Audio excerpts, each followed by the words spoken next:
আমি তুহিনের ম্যাডাম, নাম রিহানা। ওর class teacher ছিলাম অনেক দিন।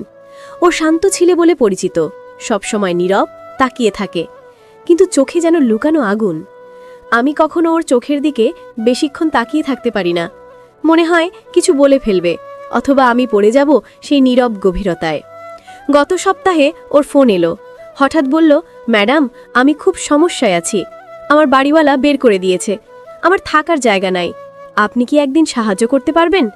আমি অনেকক্ষণ ভেবে বললাম, ঠিক আছে তুহিন, আজ রাতে তুমি আমার বাসায় আসতে পারো। আমি শুধু মানবিক দৃষ্টিকোণ থেকেই বলেছিলাম, তখনও জানতাম না আমি কি ভুল করতে যাচ্ছি। যেদিন রাতে ও এলো, বৃষ্টি পড়ছে অঝরে। দরজাটা খুলতেই দেখলাম ও ভেজা কাপড় নিয়ে দাঁড়িয়ে, চুল ঝরে পড়ছে চোখের ওপর। আমি বললাম, ভেতরে এসো, কিন্তু ও তখনও তাকিয়ে, যেন আমাকে চোখে চোখে পরখ করছে। এমনভাবে আগে কখনো দেখেনি আমাকে। আমার ঘর ছোট, আর একটা আলাদা ঘর নেই, তাই বুঝতে পারছিলাম সমস্যা হবে। তুহিন বলল, ম্যাডাম, সমস্যা নেই, আমি মেঝেতে শুয়ে নেব। আমি বললাম, না, তুমি বিছানায় থাকবে, আমি পাশের সোফায় ঘুমাবো। কিন্তু ও বিনয়ের সঙ্গে বলল, না ম্যাডাম, আপনি বিছানায় থাকেন, আমি মেঝেতেই নেব। আমি জোর করিনি, কারণ ওর কথায় যেন এক অদ্ভুত আত্মবিশ্বাস, কেমন যেন প্রাপ্তবয়স্ক স্পর্শ, যেন ছাত্র নয়, অন্য কিছু। ওর কাপড় শুকানোর জন্য দিতে বললাম। সে শার্ট খুলল ধীরে ধীরে, কিন্তু চোখ আমার দিক থেকে সরায়নি। আমি রুমের ভেতর অস্বস্তি ঘনীভূত হতে দেখলাম। আমি বললাম, তাড়াতাড়ি বদলে নাও, কিন্তু তুহিন হালকা এগিয়ে এলো আমার দিকে, খুব কাছে। আমি পেছনে সরে গেলাম। সে শুধু বলল, ভয় পান না ম্যাডাম, আমি আপনাকে সম্মান করি। আমি হাসলাম জোর করে, যেন সব ঠিক আছে। এরপর রাতের খাবার খেতে বসলাম আমরা দুজন। ওর চোখে এক ধরনের ক্ষুধা, কিন্তু সেটা খাবার না। আমার শরীর শিহরিত হচ্ছিল। আমি বারবার দৃষ্টি সরিয়ে নিচ্ছিলাম, অথচ ও তাকিয়ে থাকতো নির্লজ্জ শান্তিতে। আমি জিজ্ঞাসা করলাম, তোমার বাবা মা? তুহিন নিচু গলায় বলল, নেই, এখন আপনি আছেন। এই কথায় গা কেঁপে উঠল। ওর স্বরে এক ধরনের অধিকার বোধ, যা কোনো ছাত্রের কণ্ঠে থাকে না। ঘড়ির কাঁটা রাত 12টা ছুঁই ছুঁই। আমি বললাম, চলো ঘুমাই। লাইট বন্ধ করতেই অন্ধকারে অনুভব করলাম ওর চোখ এখনো আমার দিকে। সে বলল, ম্যাডাম, আপনি ভয় পাচ্ছেন? আমি বললাম, না, কিন্তু গলার স্বর কাঁপছিল। আমি সোফায় শুয়ে পড়লাম, সে মেঝেতে। কিন্তু কয়েক মিনিট পরে শুনলাম শব্দ। তাকিয়ে দেখি তুহিন উঠে দাঁড়িয়ে আছে, অন্ধকারে দাঁড়িয়ে শুধু আমাকে দেখছে। আমি বললাম, কি হয়েছে? সে বলল, ঘুম আসছে না, আপনি এমন দূরে কেন আছেন? তার কণ্ঠ অদ্ভুত শান্ত, কিন্তু ভিতরে ঝড় লুকানো। আমি বললাম, দূর কি, একই রুমে তো আছি। সে বলল, কিন্তু দূর, আপনি আমাকে বিশ্বাস করেন না। আমি কিছু বললাম না, নিঃশব্দে শুয়ে রইলাম। কিন্তু বুঝতে পারলাম ও যে খারাপ ইঙ্গিত দিচ্ছে, তা শুধু দৃষ্টিতে। আমি মাথা ঘুরিয়ে অন্যদিকে তাকালাম, কিন্তু রাত আর শেষ হতে চাইছে না। হঠাৎ তুহিন আবার বলল, ম্যাডাম, আমি কি সত্যি আপনাকে সম্মান করি, নাকি অন্য কিছু? আমি তখনও চুপ। সে একটু হাসলো, সেই হাসি অন্ধকারে বোনা ভয়। আমি চোখ বন্ধ করে ভান করলাম ঘুমের, কিন্তু অনুভব করলাম সে এগিয়ে আসছে ধীরে ধীরে, শ্বাসের গরম বাতাস আমার মুখের কাছাকাছি। আমি হঠাৎ চোখ খুললাম। সে থেমে গেল, কিন্তু খুব খুব কাছে। ফিসফিস করে বলল, আপনার কাছে থাকার অনুভূতি আমার অদ্ভুত লাগে। আমি বললাম, তুহিন, পেছনে যাও এক্ষুনি। সে কিছু বলল না, শুধু ধীরে ধীরে সরে গেল, কিন্তু তার চোখে দেখা গেল আমি যে দুর্বল তা সে বুঝে গেছে। সেই রাতটার ঘুম হলো না আমার। আমি পরদিন সকালে উঠে দেখি তুহিন খুব স্বাভাবিক আচরণ করছে, যেন কিছুই হয়নি। সে রান্নাঘরে দাঁড়িয়ে বলল, ম্যাডাম, আমি নাস্তা বানিয়ে রেখেছি। আমি অবাক, এই দুমুফু স্বভাব কেন? খাবার খাওয়ার সময় হঠাৎ সে বলল, আপনি ভয় পাবেন না, আমি কিছু করব না, যতক্ষণ না আপনি চান। এই বাক্যটাই লুকিয়েছিল ভয় এবং আমন্ত্রণ একসাথে। আমি বুঝলাম খেলাটাও চালু করেছে, এবং আমি সেই খেলায় জানতেও না জানাতে অংশ ফেলে ফেলেছি। সে আবার তাকালো দীর্ঘক্ষণ নীরবে, এবং আমি বুঝলাম ও সেই নীরব দৃষ্টি হচ্ছে সবচেয়ে বিপজ্জনক ইঙ্গিত, যা কোনো শব্দের চেয়েও গভীর। সেদিন আমি তুহিনকে বললাম, আজই নতুন থাকার জায়গা খুঁজে নাও, কিন্তু সে শান্ত স্বরে বলল, পাবো না এত তাড়াতাড়ি। আর আপনি কি চান আমি রাস্তায় থাকি? আমি মাথা নেড়ে না বললাম, কারণ শিক্ষক হিসেবে আমার কাছে এটা নিষ্ঠুর শোনাচ্ছিল, অথচ মনের কোণে যে ভয়টি ঘাপটি মেরেছিল তা যেন হাসছে। রাতে আবার বৃষ্টি নামলো, তুহিন ভিজে এলো। সে বলল, ম্যাডাম, আমার ফোন নষ্ট হয়ে গেছে, বাইরে খুব ঝড়, আমাকে আবার থাকতে দেবেন? আমি কিছু বলতে পারিনি। সে ভিজে শরীর নিয়ে রুমে ঢুকতে ঢুকতে বলল, ম্যাডাম, আপনি জানেন আমি আপনার প্রতি কেমন অনুভব করি? আমি চমকে উঠলাম, বললাম, তুহিন, থামো, তুমি ভুল ভাবছ। সে বলল, ভুল কি ম্যাডাম? অনুভূতি কি ভুল হয়? আপনি যদি শিক্ষক হতেন আর আমি ছাত্র, তাহলে কি আমার এই অনুভূতির জন্ম হতো না? আমি বললাম, আবেগ আর দায়িত্ব এক না। সে ধীরে ধীরে এগিয়ে এলো, বলল, আমি আর ছাত্র থাকতে চাই না আপনার সামনে, আমি একজন পুরুষ হতে চাই আপনার চোখে। আমি পিছিয়ে যাওয়ার চেষ্টা করলাম, কিন্তু দেয়ালেই গিয়ে ঠেকলাম। সে হাত তুলে দেয়ালের উপর রাখল, একদম আমার মুখের কাছে। আমি শ্বাস নিলাম অস্থিরভাবে, বললাম, তোমার সাহস বেড়ে গেছে। সে এক ফুটানা হাসলেও তার চোখে একটা ঝলক, অন্ধকারের শিকারীর চোখের মতো। বলল, আসলে এটা সাহস না ম্যাডাম, এটা টান। আমি আপনার কাছে এটা লোকাতে পারি না। আবার আমি সামলে নিলাম নিজেকে, বললাম, আজ তুমি বিছানায় শুয়ে থেকো, আমি সোফায়। সে কোনো প্রতিবাদ করল না, কিন্তু মুখে সেই রহস্যময় নীরবতা। রাতে হঠাৎ আমার ঘুম ভেঙে যায়। দেখি তুহিন বিছানা ছেড়ে উঠে গিয়ে আয়নার সামনে দাঁড়িয়ে নিজের দিকে আর আমার দিকে পাল্টে পাল্টে তাকাচ্ছে। আমি বললাম, কি করছো? সে আস্তে বলল, আপনি জানেন ম্যাডাম, রুমের আয়না কখনো মিথ্যে বলে না। আয়না দেখায় কে কাকে কতটা চায়। আমার গলা শুকিয়ে ফেললাম। সে ধীরে ধীরে ঘুরে দাঁড়ালো, বলল, আপনি আমাকে ভয় পান, আবার আমাকে থামাতেও চান না। এই দ্বিধা আমাকে পাগল করে দিচ্ছে। আমি রাগ দেখিয়ে বললাম, তোমার অতিরিক্ত ভাবনা বন্ধ করো, তুমি শুধু আমার ছাত্র, শুধু একজন ছাত্র। তুহিন হেসে ফেলল খুব আস্তে, সেই হাসি ভরপুর রহস্যে। বলল, শুধু ছাত্র? আপনি যদি সত্যি তাই ভাবতেন, তাহলে আমাকে প্রথম রাতে আপনার ঘরে জায়গা দিতেন না। আপনার চোখ অন্য কথা বলে, আপনি লুকিয়ে রাখেন, কিন্তু আমি বুঝি। আমি রেগে গিয়ে দরজার দিকে এগোলাম, বললাম, তুমি কাল সকালে বের হবে এখান থেকে। সে বলল, ঠিক আছে ম্যাডাম, কিন্তু আজ রাতটায় আমি সত্য জানতে চাই। আমি বুঝতে পারছিলাম সে আমাকে কোনো অদৃশ্য খেলায় টেনে এনেছে। তার প্রতিটি কথা মনে হচ্ছিল পরীক্ষা। সে জানালার পাশে দাঁড়িয়ে বাইরে তাকিয়ে বলল, আপনি জানেন আমি কেন একা থাকি? কারণ আমি কাউকে বিশ্বাস করি না। সবাই ভেজাল মুখোশ পরে থাকে, কিন্তু আপনি আলাদা। আপনি যেদিন ক্লাসে কান্না লুকিয়েছিলেন আমি দেখেছি, সেই দিন থেকে আপনাকে ভুলতে পারিনি। আমি বিস্মিত। আমি কি সত্যিই কখনো এমন দুর্বলতা প্রকাশ করেছিলাম ক্লাসে? সে ধীরে ধীরে কাছে এলো, বলল, আপনি শক্ত হতে চেষ্টা করেন, কিন্তু আপনার ভেতরে ভয়। আপনি ভাবেন সম্পর্ক মানেই বিপদ, তাই পালান। কিন্তু আমি পালাই না, আমি চাই সামনে আসুক সত্য। আমি তার চোখে তাকাতেই থেমে গেলাম। সত্যিই যেন ও আমাকে পড়ে ফেলছে। এই পারস্পরিক টান আমার শরীরকে বিশ্বাসঘাতক করে তুলছে। আমি বললাম, তুহিন, আমি শিক্ষক, আমি পারি না। সে আস্তে বলল, আপনি শিক্ষক, সেটা রাত হলে ভুলে যান। শুধু মানুষ থাকেন। আর আমি একজন মানুষও নই। তার সেই প্রশ্নে আমি শব্দহীন হয়ে গেলাম। সেই নিজের জায়গায় গিয়ে শুয়ে পড়ল, কিন্তু বলল, একটা কথা মনে রাখবেন ম্যাডাম, আপনি যতই দূরে থাকুন আমার চোখ আপনাকে চেনে। আপনি আমাকে ঠেলে দূরে দিতে চাইবেন, কিন্তু একটা সময় আপনি নিজেই আমার কাছে আসতে বাধ্য হবেন। কারণ আপনি একা, আমি একা, এই অন্ধকার একা মানুষদের এক করে ফেলে। তার কথা শেষ হতে না হতেই বিদ্যুৎ চলে গেল। রুম ডুবে গেল অন্ধকারে। সেই অন্ধকারে আমি প্রথমবার ভয় পেলাম না বৃষ্টির শব্দে, বরং ভয় পেলাম তার নীরব উপস্থিতিতে। আমি অনুভব করলাম সে আবার তাকিয়ে আছে। আমি চোখ বন্ধ করেও দেখতে পাচ্ছিলাম তার দৃষ্টি, তার দাবি। আর আমি বুঝলাম এই খেলা এক রাতের না, এটা শুরু হয়ে গেছে অনেক আগেই। শুধু আমি বুঝতে চাইনি। পরের দিন সকালে অফিসে গেলাম একটা কঠিন সিদ্ধান্ত নিয়ে। আমি ভেবেছি তুহিনের সাথে আর কোনো সম্পর্ক রাখবো না।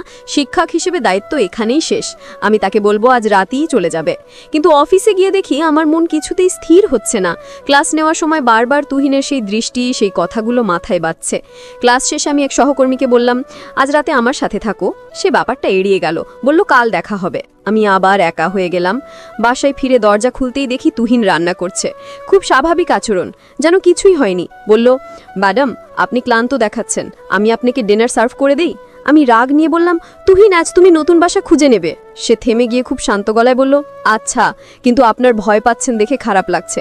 ভয় পেলে মানুষ দূরে সরে যায় না, বরং আরও কাছে টানে। আপনি দূরে সরেন না, শুধু অভিনয় করেন। আমি তীব্র স্বরে বললাম, তুমি আমার জীবন নিয়ে নিজের মতো ব্যাখ্যা দেবে না? সে হাসি চাপা দিল, সূক্ষ্ম একটা হাসি। বলল, আপনার জীবন? আপনি বুঝতেও পারেন নিজের ভিতরের মানুষটা কতটা লুকানো।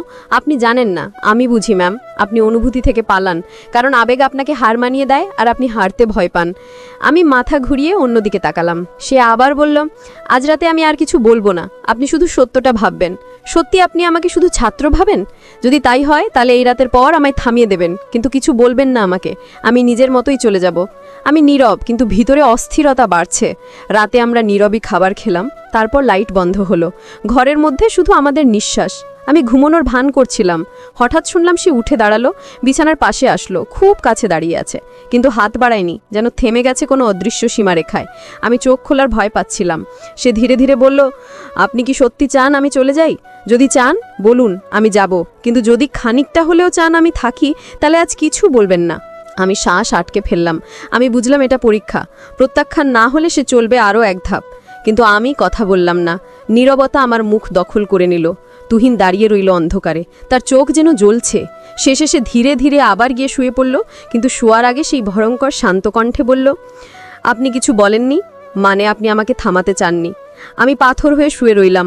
সকালে চোখ খুলেই দেখলাম তুহিন চায়ের কাপ হাতে দাঁড়িয়ে, খুব স্বাভাবিক। সে বলল, রাতে ঘুমালেন? আমি কষ্টের হাসি দিলাম, বললাম, তুমি আজ সন্ধ্যায় বাসা খুঁজে নেবে। সে মাথা নেড়ে বলল, ম্যাডাম আপনি যা বলবেন আমি পালন করব, শুধু একটা কথা বলবেন কি, গতরাতে কেন থামালেন না আমায়? আমি রেগে গিয়ে বললাম, কারণ আমি তর্ক করতে চাই না। সে কাছে এসে বলল, আপনি তর্ক থেকে পালান না ম্যাম, আবেগ থেকে পালান। আপনার চোখে আমি কি দেখি জানেন? একাকিত্ব। আপনি রাত নামলে ভেঙে পড়েন, আর আমি সেই ভামা জায়গাটা দেখেছি। শিক্ষক হওয়া যতটা শক্তির, তার থেকেও বেশি ভেঙে পড়ার, সেটা আপনি লোকান। আমি মাথা ঘুরিয়ে বললাম, তোমার কল্পনা বেশ খুব বেশি। সে খুব আস্তে বলল, আমার কল্পনা না ম্যাম, আমার অনুভূতি। আপনি তা স্বীকার করেন না, কিন্তু পালানো না। আমি কয়েক সেকেন্ডের জন্য থমকে রইলাম। তুহিন হঠাৎ বলল, আজ আমি দেরিতে ফিরবো, বাসা দেখতে যাচ্ছি, আপনি রেস্ট নিন। সে বেরিয়ে গেল, আর আমি সেই প্রথমবার নিজের ঘরে অদ্ভুত শূন্যতা অনুভব করলাম, যেন ওর উপস্থিতি ভয় নয় বরং অভ্যাস হয়ে উঠছিল। সন্ধ্যা নামলো, বৃষ্টি এলো। আমি দরজার দিকে তাকিয়ে আছি, কেন জানি না। 9টা বাজলো, 10টা বাজলো, সে এলো না। ফোন নেই, খবর নেই। আমি অস্থির হয়ে উঠলাম। নতুন বাসা পেলে খুশি হওয়া উচিত ছিল, কিন্তু আমি অদ্ভুত অস্বস্তিতে ভুগছি। বিদ্যুৎ আবার চলে গেল। আমি মোম জ্বালালাম। ঠিক তখন দরজায় নরম নখ। আমার নিঃশ্বাস কেঁপে উঠল। দরজা খুলতেই দেখি তুহিন ভিজে শরীর, চোখে সেই আগের চেয়ে আরও গভীর দৃঢ়তা। সে কিছু না বলে ভেতরে ঢুকল। আমি বললাম, বাসা দেখলে? সে শুধু বলল, দেখেছি, কিন্তু থাকবো না। আমি প্রশ্ন করলাম, কেন? সে একটু থেমে তাকিয়ে বলল, কারণ আমি কোথাও এতটা প্রয়োজনীয় নই যতটা এখানে আপনার কাছে। আমি চুপ। সে জানালার পাশে দাঁড়িয়ে বলে উঠল, আজ একটা জিনিস ক্লিয়ার করব ম্যাম, আপনি সত্যি আমাকে ঠেলে দূরে দিতে চাইলেই আজ রাতেই দেবেন, না হলে আর কোনোদিন দূরে যেতে বলবেন না। আজ সিদ্ধান্ত আপনার। আমি আবার সেই অদৃশ্য প্রতীক্ষার মুখোমুখি হলাম। মনে হচ্ছিল আমি কথা বললেই ভবিষ্যৎ বদলে যাবে। সে ধীরে ধীরে এগিয়ে এলো, কিন্তু স্পর্শ করল না। শুধু বলল, আপনি শুধু ছাত্র শিক্ষক ভেবেই নিজেকে আটকে রেখেছেন, অথচ অনুভূতি কাজ করে অন্য নিয়মে। আপনার চোখ আমাকে চেয়েছে, আপনার নীরবতা আমাকে ডেকেছে, আপনি ভয় পেয়েও আমাকে থামাননি। তাই আপনার দোষ নয় যদি আজ সত্যি সামনে আসে। আমি অনুভব করলাম সেই ভয় আবার শরীর ছুঁয়ে যাচ্ছে, কিন্তু ভয়টা আর শুধু ভয় নয়, তার ভিতরে টান আছে, নিষিদ্ধতা আছে। আর সেই নিষিদ্ধ অনুভূতি বড় ভয়ঙ্করভাবে আকর্ষণীয়। তুহিনকে আমি সামনে দিয়েছি, এতটা কাছে আগে কখনো পাইনি। মনে হচ্ছিল আমাদের মাঝে থাকা বাতাসও থমকে গেছে। সে বলল, আপনি যদি এখনও আমাকে ছাত্র ভাবেন তাহলে দূরে সরিয়ে দিন, আমি বাধা পাইলে থেমে যাব। কিন্তু যদি আপনার শরীর বা মন একটুখানিও হলেও চায় আমি থাকি, তাহলে আজ আপনার নীরবতার হবে আমার উত্তর। আমি বুঝলাম সে আমাকে স্পর্শ করছে না, শুধুই আমার অনুমতির অপেক্ষায়।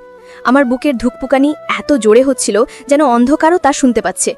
আমি বললাম, তুহিন, তোমার অনুভূতি হয়তো বাস্তব, কিন্তু আমরা কি ভুল পথেও যাচ্ছি না? সে খুব শান্ত স্বরে বলল, ভুল পথ আর সঠিক পথের পার্থক্য মানুষ নিজেই বানায় ম্যাম। অনুভূতি কখনো ভুল হয় না, আমরা শুধু সেই অনুভূতিকে ভয় পাই। সে একটু ঝুঁকে এলো মুখের কাছে, সে গরম নিঃশ্বাস। আমার হাত নিজে থেকেই পিছিয়ে গেল, কিন্তু চোখ সরল না। সে ফিসফিস করে বলল, আপনি যদি সত্যি চান আমি দূরে যাই, আপনার হাত আমার বুকে রাখুন, ঠেলে দিন, আমি চলে যাব চিরতরে। আমি হাত তুললাম, কিন্তু তাকে ঠেলতে পারলাম না। হাতটা বাতাসে ঝুলে থাকলো, আমার আঙুল কাঁপছে।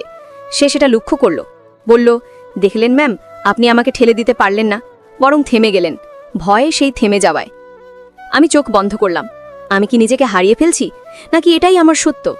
সে খুব আস্তে করে বলল, আপনি যদি চোখ খোলেন আমি চলে যাব না, আপনি চাইলে দূরত্ব ভেঙে যাবে। আমি চোখ না খুলেই মাথা নিচু করলাম, কিন্তু অনুভব করলাম তার মুখ আরও কাছে। আমার কাঁধে খুব নরম স্পর্শ, তুহিনের আঙুল।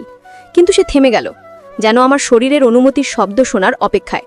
সে বলল, আমি আপনাকে ছুতে আসিনি জোরে, আমি এসেছি কারণ আপনার নীরবতা আমাকে ডেকেছে, আপনার একাকিত্ব আমাকে আশ্রয় দিয়েছে। আপনি ভাবেন আমি আপনাকে পড়ছি, কিন্তু সত্যি হচ্ছে আপনি নিজেকেই আমার সামনে উন্মোচন করেছেন। আমার শ্বাস কেঁপে উঠল। তুহিন বলল, ম্যাম, আমার দিকে তাকান, শুধু একবার।